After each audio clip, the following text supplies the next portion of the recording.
তো ଚାଷୀ ଭାଇମାନେ ଆଜି ଆଲୋଚନା କର୍ମା ଯେ ଡାଲୁଆ ଧାନ ବିଷୟରେ। ତ ଡାଲୁଆ ଧାନରେ ପତ୍ର ହଳଦିଆ ହେଉଛି କିମ୍ବା ଧାନ ଗଛ ହଳଦିଆ ହେଇଛେ, ତ ସେ ବିଷୟରେ ଆମେ ଆଲୋଚନା କର୍ମା। ତ କେନ୍ତା କରି ଆମେ କଣ୍ଟ୍ରୋଲ କର୍ମା ଧାନ ଗଛ ଯେନ୍ ହଳଦିଆ ହେଉଛି। ତ ଇତାର ଭିନ୍ନ ଭିନ୍ନ କାରଣ ଅଛି, ବହୁତଟି କାରଣ ଅଛି, 4-5ଟା କାରଣ ଅଛି। ସେ କାରଣ ବିଷୟରେ ପହିଲା ଜାନ୍ମା କାଁଥି ଲାଗି ପତ୍ର ହଳଦିଆ ହେଉଛି ଯେ, ତାପରେ ଆମର ଉପଚାର ଆମେ କେନ୍ତା ତାହା କଣ୍ଟ୍ରୋଲ କର୍ମା, କେଉଁଥିର୍ ଲାଗି ଇଟା ପ୍ରୋବ୍ଲେମ ହେଉଛି, ସେ ପ୍ରୋବ୍ଲେମ ଆମେ କେନ୍ତା ସଲ୍ଭ କର୍ମା ସେ ବିଷୟରେ ଆଲୋଚନା କର୍ମା। କିମ୍ବା ଫଙ୍ଗସରୁ ଯଦି ଫଙ୍ଗସ ଜନିତ ରୋଗ ହେଇଥିବା ତ କେନ୍ ଫଙ୍ଗିସାଇଡ୍ ୟୁଜ୍ କର୍ମା ସେ ବିଷୟରେ ଆଲୋଚନା କର୍ମା। ତ 4-5ଟା ଇଧର ବିଟ୍ ଅଛେ। ତ 4-5ଟା ଏକ୍ଜାମ୍ପଲ କାରଣ ଅଛେ, ସେଟା ଆମେ କହେମା। ତ ଭିଡ଼ିଓଟା ମୂଳ ଶେଷ ତକ ଯୋଡ଼ି ହେବାର୍କେ ଅନୁରୋଧ, ନହେଲେ ଆପଣମାନେ ଯଦି ସ୍କିପ୍ କରିଦେବେ ବୁଝି ନି ପାରନ୍, ଜାଣି ନି ପାରନ୍। ଯଦି আমার চ্যানেলকে নূଆ আসଥିବେ নিশ্চয় সবসক্রাইব করবে এবং বেল আইকন দবাই দেবে, যার থ্রু কি চাষী ইনফরমেশন ভিডিও কিংবা চাষবাস বাবদের ভিডিও আপনারা পাইপারবে।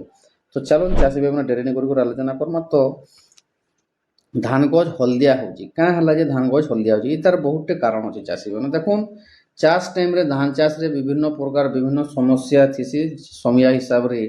তো দেখুন বিভিন্ন প্রকার রোগ পোক লাগুছন, তো তার আগে যদি আমি সঠিক হিসাবে উপচার করমা চাষী ভাই মানে এডভান্স যদি আমি ডোজ দিতে যামা ধানকে নিরীক্ষণ করতে যামা, তাহলে আমি সঠিক হিসাবে অমল করে পারমা, 100% অমল করে পারমা চাষী ভাই মানে। যদি লেট হয়ে গলা কিছু লাগিগলেন, কৌশি রোগ পোক লাগিগলেন কিংবা ফঙ্গস লাগিগলেন, তাহলে আপনার হয়তো 100% ধান অমল নি করে পারেন। তো সেদিকে চেষ্টা করবে চাষী মানে তো 100% অমল করবার লাগে এবং এডভান্স সবু রহবার লাগে ধান চাষে।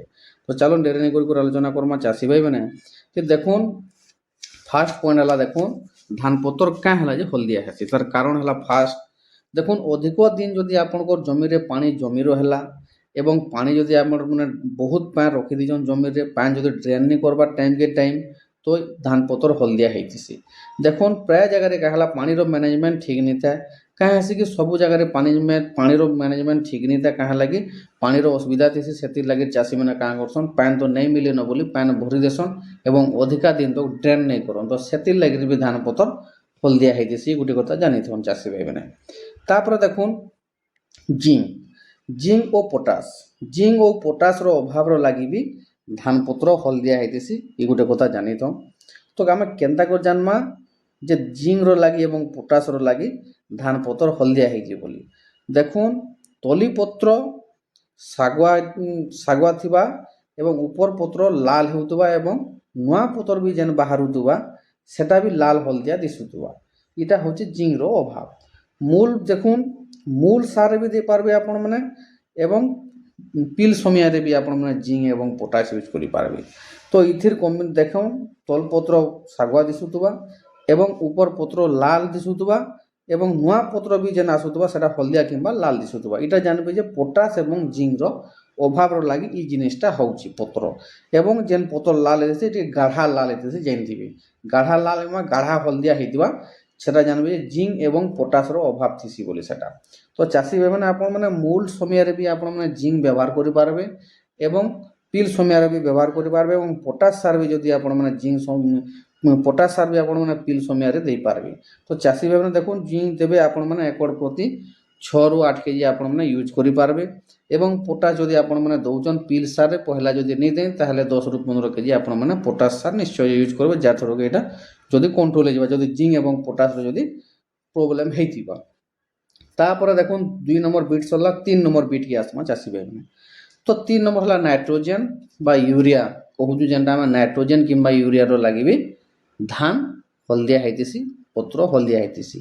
তো দেখুন যেতবেলে নাইট্রোজেনর অভাব হইতিছে চাষী মানে ধান গছ কাঁ হইতিছি নি বঢ়ে, তার মানে দবি যাউতিছি দেখুথিবে এবং পত্র সবু হলদিয়া হউথবা। তো সেটা জানবে যে আপন মানে লাল এবং পত্র হউথবা ধান পত্রটি মলা মলা এবার দিশুথবা, সেটা হচ্ছে ইউরিয়া সারর অভাব। ধান যদি হলদিয়া এবং লাল দিশলা জানবে কেন্দা হবা ফিকা হলদিয়া হবা চাষী ভাই মানে। গাঢ়া হলদিয়া নি হয় ফিকা হলদিয়া টিকে নর্মাল টাইপর হলদিয়া হউথবা। কেনার জানবে ইউরিয়া পটাস এবং জিঙ্কর কেনটা অভাব হলে কেনার জানবে সে বিষয়ে কହୁଛୁ দেখুন। তো আমি পটাস আর ইউরিয়া বিষয়ে পটাস আর জিঙ্ক বিষয়ে কহিলা আমি ইউরিয়া সার যদি অভাব হইলে যদি ধান হলদিয়া হইবা তাহলে কেনার চিনবে আপন মানে। যদি আপন মানে ইউরিয়া সার অভাব করিছন তাহলে আপন মানে ফিকা হলদিয়া হেবা ধান গছ, বেশি হলদিয়া গাঢ়া নিবে, ফিকা হলদিয়া হেবা জানবে। যদি সেটা হউতলে ইউরিয়ার অভাব বা নাইট্রোজেনের অভাব বলে জানবে এবং নাইট্রোজেন সার আপন মানে ইউজ করবে। যেকୌଣସି জমিরে আপন যেনতা ইউজ করছন, যেতকিরি নাইট্রোজেন অভাব ଥିସି, যেତିକି লাগছে সেতকিরি আপন মানে নাইট্রোজেন ব্যবহার করে পারবে চাষী ভাই মানে, এটা কিছু অসুবিধা নাই। তো যে যেতে বি লাগুছে আপনার 35 কেজি দেশন কি 40 কেজি দেশন পরে করে ডোজ হিসাবে যদি ভাগ করি, সেই হিসাবে আপনার জমির ম্যানেজমেন্ট হিসাবে আপনার মানে ইউরিয়া সার ব্যবহার করবে, যদি ইউরিয়া সার কমি হচ্ছে বেলে। তারপরে দেখুন চাষী ভাই মানে আর গোটে পয়েন্ট হল যে আপন মানে 4 নম্বর বিট কেটা আসমা, যে যদি আপন মানে অধিকা সার দৌছন, দেখুথিবে প্রায় লোক ওভর ডোজ দিয়ে দেউছন, হেলে গুটে ডোজর কম্বিনেসন চাষী ভাই মানে গোটে মনে রাখুন যে গুটে ডোজ যদি আজি দেলা বেলে 21 দিন পরে আমি গুটে ডোজ দেবার কথা। ই গোটে কথা মনে রଖିথুন। হেলে কাଣା কହୁଛন লোক 10 দিନରେ 12 দিନରେ 13 দিନରେ 7 ଦିନ 8 ଦିନରେ ବି ଗୋଟେ ଗୋଟେ ଡୋଜ୍ ଦେଇ ଦେଉଛନ୍ ଏକ୍ସଟ୍ରା। ଆଜି ଦେଲେ 7 ଦିନ 8 ଦିନ ପରେ ପୁଣି ସାର ଦେଇଛନ୍, ପୁଣି 7 8 ଦିନ ପରେ ଏନ୍ତା କରି ଏଇଟା ଚାଲିଛନ୍ ତାଙ୍କର ପ୍ରୋସେସ୍। ସେ ପ୍ରୋବ୍ଲେମ୍ ହେଲେ ବି ଧାନ ପତ୍ର ହଳଦିଆ ହେଇଥିସି।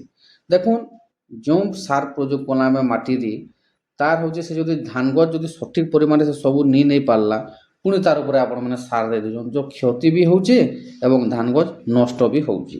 ତ ସେଥିର୍ଲାଗି ଦୟାକରି ଚାଷୀ ମାନେ କିଛି ନି ହେଲେ ବି ଆପଣମାନେ ଗୋଟେ ଡୋଜ୍ରୁ ଗୋଟେ ଡୋଜ୍ ବ୍ୟବଧାନ 15 ଦିନ ନିଶ୍ଚୟ ରଖିବେ। 15ରୁ 17 ଦିନ ମଧ୍ୟରେ ଆପଣମାନେ କମ୍ବିନେସନ୍ ରଖିବେ। ଆଜି ଦେଲେ ବେଲେ ଅତି ଯଦି ଏମର୍ଜେନ୍ସି ଅଛି ବେଲେ 7 8 ଦିନ ପରେ ହିଁ ଆମେ କିଛି କରିପାରମା। ତ 15 ଦିନର ବ୍ୟବଧାନ ଆପଣମାନେ ନେଉ।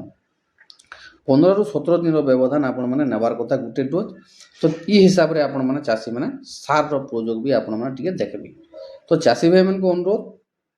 ତାପରେ ଦେଖୁନ୍ ଯଦି ଇ ସବୁ କାରଣରୁ ଯଦି ଭିନ୍ନ ଯେତେ 4ଟା ପଏଣ୍ଟ କହିଲା, ଏଥିରେ ଯଦି କାରଣ ରହିଥିବା ବେଲେ ତ କେନ୍ତା ଚିହ୍ନବେ ବି ଆପଣମାନଙ୍କୁ ବତେଇ ଦେଲୁ।